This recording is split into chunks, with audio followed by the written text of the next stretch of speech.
Good afternoon. This is Audrey Russo, and it's Friday, and I'm very thrilled to wrap the week up. But I'm even more thrilled about our guest that I'm going to introduce in a moment. And with me is Jonathan Kirsting. He's Vice President of Visibility and All Things Media at the Tech Council. We are thrilled to be here and to have the conversations that we've been having over the last 80 some odd work days and wrapping up yet another week. I think it's like week number 17, maybe, Jonathan? Oh God, yes, something I think it is. So like that. We are really thrilled. I want to give a shout out to those who have believed in us and sponsor us, and that includes Sheets, that includes AT&T. You might know AT&T from the work that they did with us and we did with them, and they do themselves for the city in terms of making sure that we're eradicating the digital divide, as well as getting laptops and all the things that matter as kids have left school. They've been great partners. Huntington Bank has been with us from the onset, very active in the SBA process through the CARES Act, as well as Webb Law Firm for all of your intellectual property needs, world-renowned, and have been in Pittsburgh since 1845. So thanks for them and for believing in us and making sure that we can continue to have what are our conversations that we think are important for the entire tech community. So we have muted your microphones just to make sure that there's no crazy noise in the background. And we also have a chat, so you have opportunity to ask Erika questions, and Jonathan will make sure that we get to those questions, and appreciate that you do not use this as an opportunity to sell. That's not the intent of today. So I'm going to jump right in, and I'm really thrilled to have Councilwoman Strassburger, Erika, who in welcome to our program. We've been neighbors for many years, and now we're even closer neighbors. And you have been a tremendous advocate for the locale that I actually live in, but for all of Pittsburgh.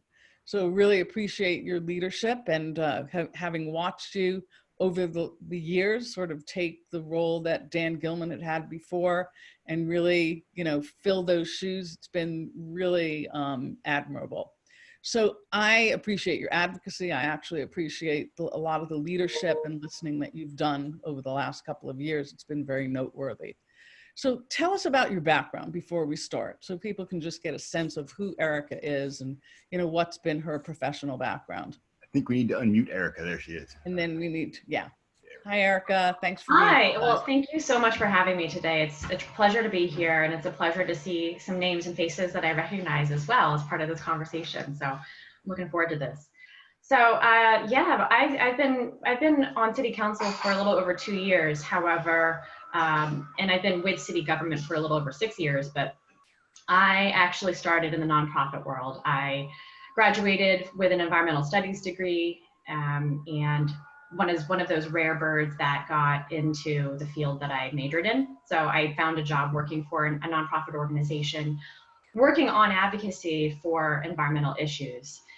That took me to New Hampshire right out of college, and I worked for 4 years there on every possible issue you could imagine. Depending on the politics of the state during any given year, we were able to pass energy efficiency, renewable energy types of policies, things having to do with forest preservation and stream preservation, climate change, you name it. And took that work, moved to Pittsburgh after meeting my now husband in New Hampshire, who's a Pittsburgh native, and followed him here and did more work around a lot of water quality and clean energy issues here in Pittsburgh for another 5 years after being here. So I spent that amount of time working mostly at the state and the federal level. And as you all well know, policy takes a good 8 to 20 years to get through those levels of government. You have to be very patient and very persistent and creative in the work that you do. And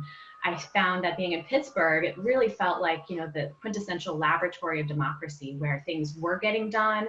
It felt like a startup community. When I moved here in 2009, it felt like being part of a startup community.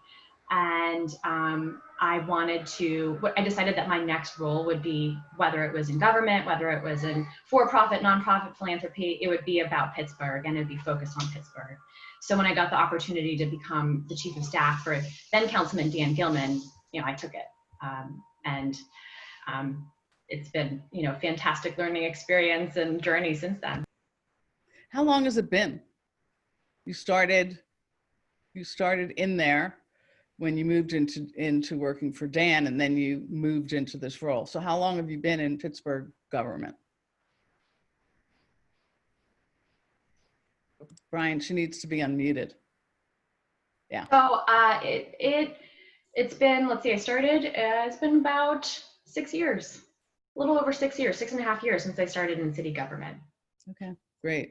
So good time to be in Pittsburgh. So as a member of council, you chair the Committee for Innovation. It's Innovation, Performance, and Asset Management.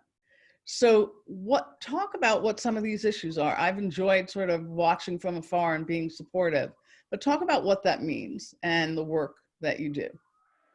So it's everything from, well, I would just say, I'll just to back up a little bit. The Innovation and Performance department for the city is one of those departments that serves all departments. So they help the city meet its technology needs, whatever that means, whether it's the software that the law department needs or the software that the public safety department needs. They are the ambassadors for their technology needs. And so a lot of it is making sure that they are communicating to council why something that, you know, the Department of Public Works needs for organizing their staff to do, I don't know, trash and recycling collection, why that's important and why we should spend money on it and improve their contract. So a lot of it ends up being the liaison ambassador to some council members who might be a little bit more technology averse, why we should spend money on a given technology or piece of software for other departments. We control the purse strings as council members, so we have to be pretty judicious about making sure we're spending money correctly and on the right things. And when there's a $1 million+ price tag for a multi-year contract, you know, they're gonna have questions. That's a lot of it. But I think that there are a lot of people who are thinking more broadly about what the role of innovation performance could be for the city. And we have a great director who we snagged from South Bend, Indiana, from Pete Buttigieg's hometown. And he's really, if you haven't all met him, he's exactly what we need for this city to be forward thinking. So we, you know, it's everything from thinking through what a smart city could look like and coordinating with our transportation or mobility and infrastructure department on smart streetlights and, you know, traffic coordination and LED lights. And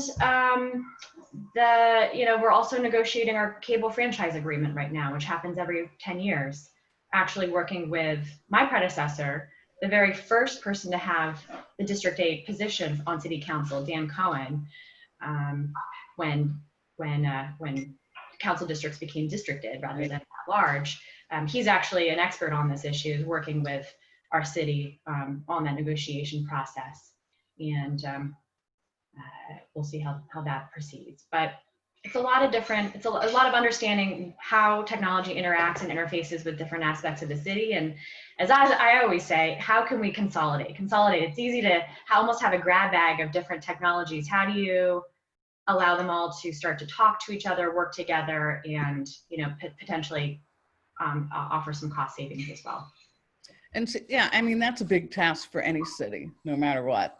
And you know, the issues that plague all of us are the legacy systems as well as the new opportunities. So does this committee get involved with the kinds of companies that are in the Pittsburgh region that might want to be additive to city government?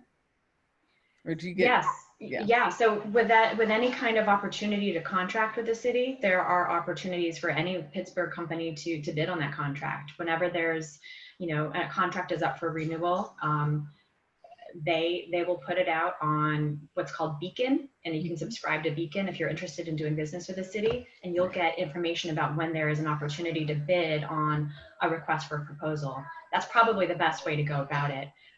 There are some people who approach me knowing that I'm the chair of this committee and think, right. How can I sell you on this? And I have to break it to them, like, I'm not the deciding factor on this. I just help approve the contracts. So once they are done, I really can't have any say in it. But there are opportunities. As we improve our procurement process, I think we're also mindful of wanting to, one, stay local if we can, two, prioritize minority and women-owned businesses as well. Yeah, that's important, and that's critical. Jonathan, there are a couple of questions right now. Could you please? Absolutely. Yeah, so first off, we just need to get the name of the department head again. We didn't quite get that. We'll put that up in the All notes. right, skipped over that. Santiago Garces is his name. There we go. Yeah, Santiago. Excellent. And then we got Ray Huber, who is a longtime listener and participant here of Business as Usual. He wants to know, and this is like a big, broad question. This could be a whole topic unto itself. How do we eliminate the digital divide in Pittsburgh? Can this group that you're talking about help with that? Well, it's going to take partnerships with multiple governments. Pittsburgh can't do it alone. We're going to need federal support. We're going to need state support. Mhm. It's sort of one of those issues where everything rolls downhill, and so people look to the city to address it, which is absolutely worthwhile. I mean, we are the ones who ultimately can help to make that happen, but there can't be an unfunded mandate. We need the financial support to help. So it is everything from, and it's a priority for the city. I mean, I think just to back up, if the pandemic has taught us anything, it is that our essential, it's taught us what is essential. Our essential workers are essential. Childcare is an essential. Mhm. Childcare and other types of care for other people are essential work because it's the kind of work that allows all other work to happen. And having access to devices, to internet, to the outside world during this time is essential. It is something that I believe should be treated more like electricity and water and clean water, because it is so essential right now to be able to allow children to learn, to allow relatives to connect to one another during this difficult time, to allow people to do work and the economy to keep on moving. So that said, it's going to be, it's everything from making sure that we are mapping out where our internet our broadband actually is in the city, and making sure that we're being equitable about prioritizing and improving that across the city and disinvested communities. It's about getting technology and devices into the hands of those who need it, prioritizing, school children, but then, thinking through, well, you might have the bare minimum that each family has. What people don't think about if they're not in this world is there might be certainly a device or two in a household, but when you have two parents working and then 3 kids who are school age, you can't just rely on 2 devices. You actually, you need to prioritize those too. So I know that the Tech Council has been instrumental in working with partners to get computers into the hands of school children and with other people. And that has to be a priority for the fall, and that's largely school board and then the PPS who's working on that citywide, not council, but we do have people who work for the Innovation and Performance Committee who are coordinating on that effort too. And number of different partners, number of different efforts, but at some point it really needs to be, I think, ideally the federal government who just says, this is the equivalent of our 1960s highway program. This is getting technology and internet into the hands of everyone, whether you're rural, urban. It's a problem that cuts across all different types of demographics. That's great. Jonathan, I think there's another question or two. Yeah, actually, let me see if you want to kind of riff off of this comment from Ellie Gordon here. She says, Pittsburgh is well positioned to go renewable, and we are way behind in that regard. The city will save money over a few years after that initial investment, and it will provide many jobs. What are your thoughts on that? Just looking at the chat, because I had a little renewable. Yes, absolutely. This is a huge passion of mine. So I think that I'm just trying to phrase this delicately. There is a mindset in Pittsburgh, and there's a mindset in Pennsylvania that the jobs that are created within the energy industry have to be extractive jobs. Mm-hmm. And there's a hard, there's a pivot that we need to make to incorporate different types of, I think, energy jobs in that. And I think it's renewable energy, but it's also energy efficiency. Think about where we live, where we're spending our times, whether it's office buildings, whether it's homes. Everyone has the right to a safe, comfortable, home that can stand up to the weather. And that's going to take retrofits. It's going to take, policies to prioritize passive home kind of standards and office buildings. And there's work that's being done with office buildings all throughout Pittsburgh with the 2030 districts. So, but with renewable energy, the challenge is that with either tax breaks or whether it's, a lot of people who are in positions of power at construction labor unions or, different levels of government, they want a big shovel-ready project that's going to create a lot of jobs to get excited around. And the nature of energy, of I think a lot of types of renewable energy is that it's not going to be one big shovel-ready project. It's going to be distributed around, whether it's, thousands of households across Pittsburgh and retrofitting them to be energy efficient, or whether it's, many different types of different projects cobbled together to make one big system.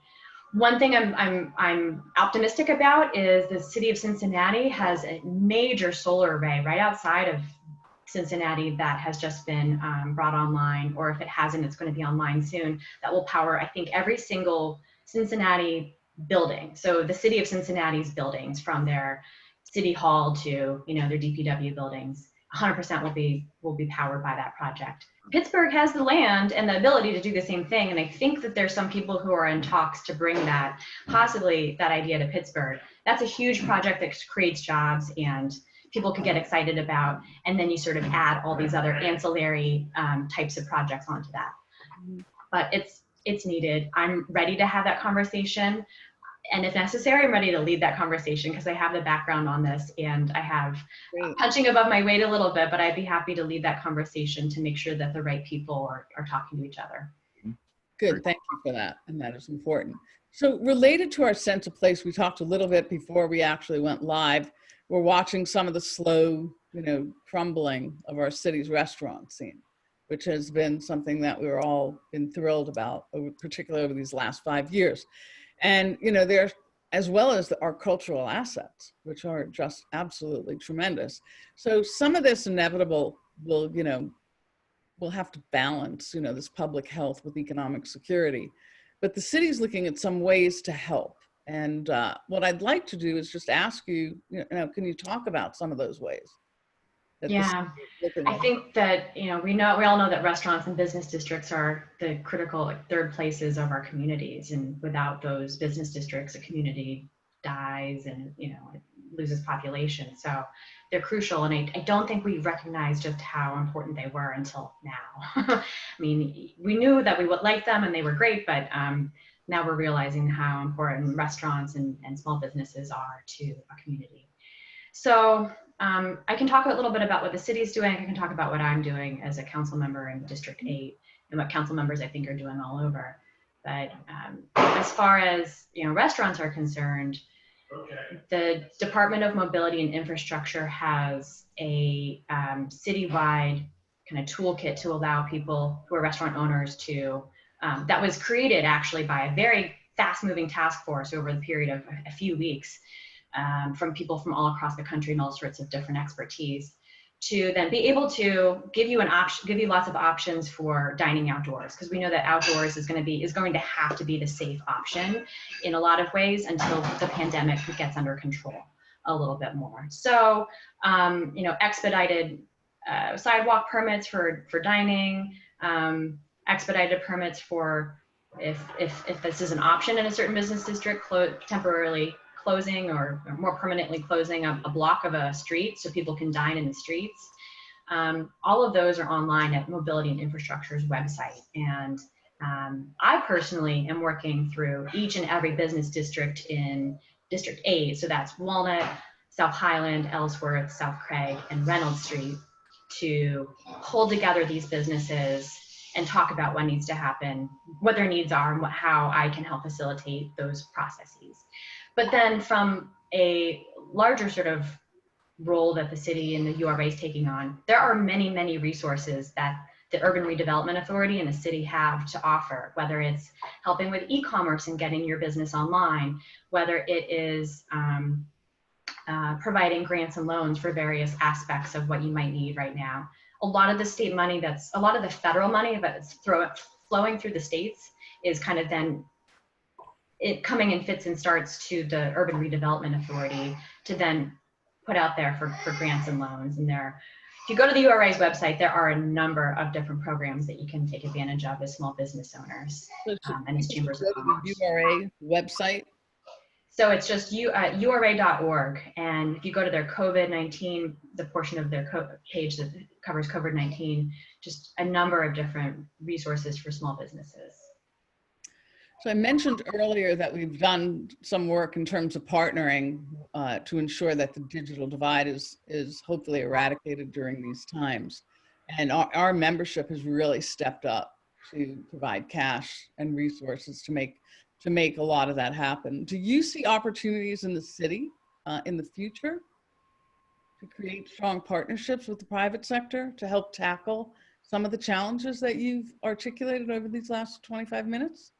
Absent federal support, meaning dollars and policies, I think that's going to have to be, not just have to be, I mean, I think we would welcome that kind of partnership. And I know that partnerships are already forming between schools and companies and tech companies. And that's critical to be able to get, I think that the only thing that's stopping every student from having access to a computer these days is the computers just aren't being they're not being built and shipped fast enough. There's a supply chain issue.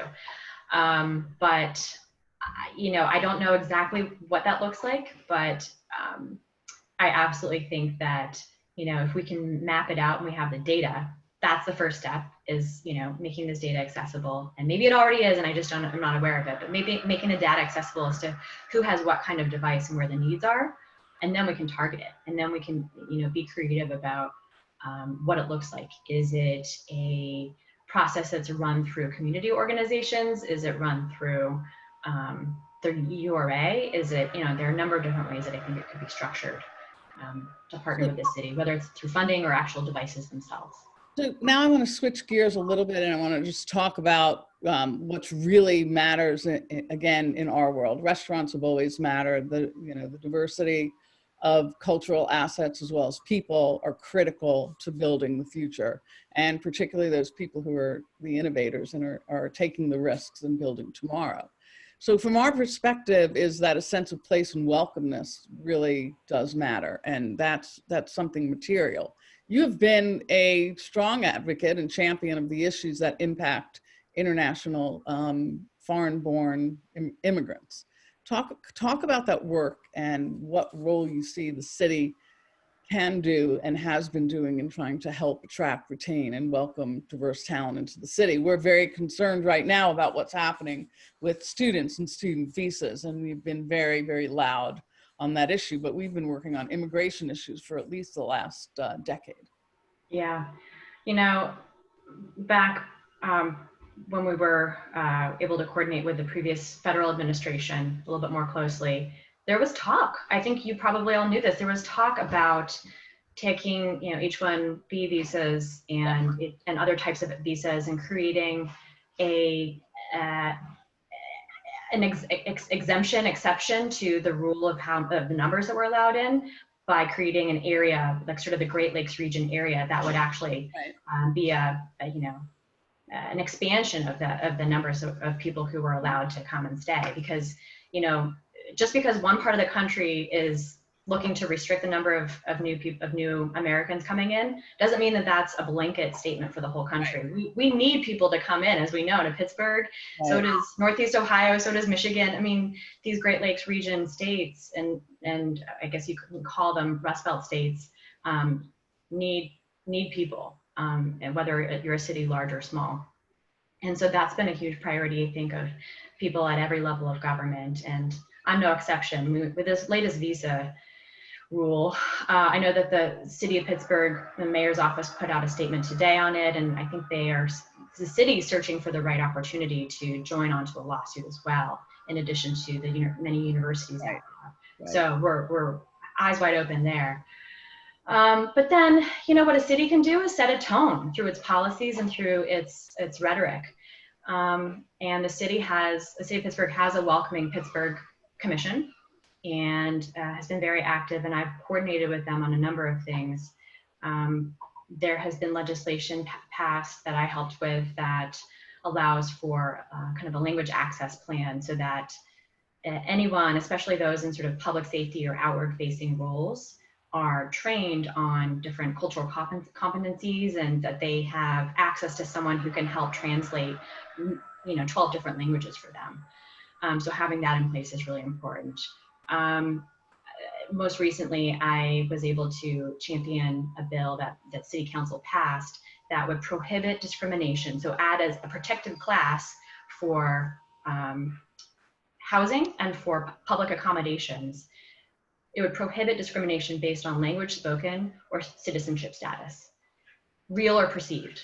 So even if someone didn't ask you, or you didn't, it wasn't actually a conversation piece, but it was perceived discrimination around housing. You're not, letting someone in to rent from your building or into your restaurant because of their language spoken or citizenship status. That is no longer legal in the city of Pittsburgh, and you have recourse with the Commission on Human Relations. And then there are sort of softer things that we've done. I was proud to host a tour of City Hall. We coordinated with Casa San Jose and the Latino Community Center and hosted people to City Hall saying, the government is nothing to fear in Pittsburgh. Here are all the services we have. You can report to 311, you can report to the Commission on Human Relations, but also here's where you can get a passport, or you can come for a marriage license, or you can come for any kind of question you have. We're here to serve you, and the government's on your side. So sort of a welcoming, just creating a welcoming atmosphere. And when we're back to gathering in groups, I'm hoping to host a few more of those. So, yeah, I think the other thing that we're thinking about, which is really exciting and has been a conversation for a long time, back when the mayor first started and had Betty Cruz as his, on his staff, and shepherding this process, and we're returning to it, is the conversation around a city municipal ID.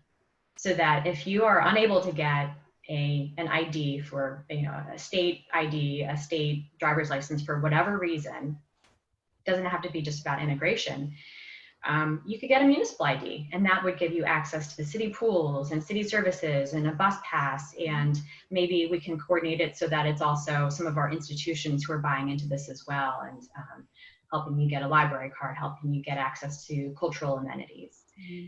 I think this has to be something that's a conversation that's bigger than just immigration and serving those who might experience homelessness. It has to be something that everyone wants to get, that there's an incentive for wanting a municipal ID, but I'm excited to continue that conversation as well. Good. Well, I mean, listen, immigration our growth has been flat, if not declining, in immigration from 2010 to I think the 2019, maybe 18, has been 30,000 foreign born that live in the city. So imagine what we would be like without those people. And that's not even counting the amount of influx that we receive from all of our hospitals. So I want to thank you so much for the work that you do. You can hear that my landline is on and we've had some noise, and I deeply apologize for that. I hope we answered all the questions that were asked. Jonathan, I don't think we missed any, did we? We might have missed one about some phone polls. We can follow up on that. Yeah, we can follow up. I see that from E. O'Neill. We can follow up on that.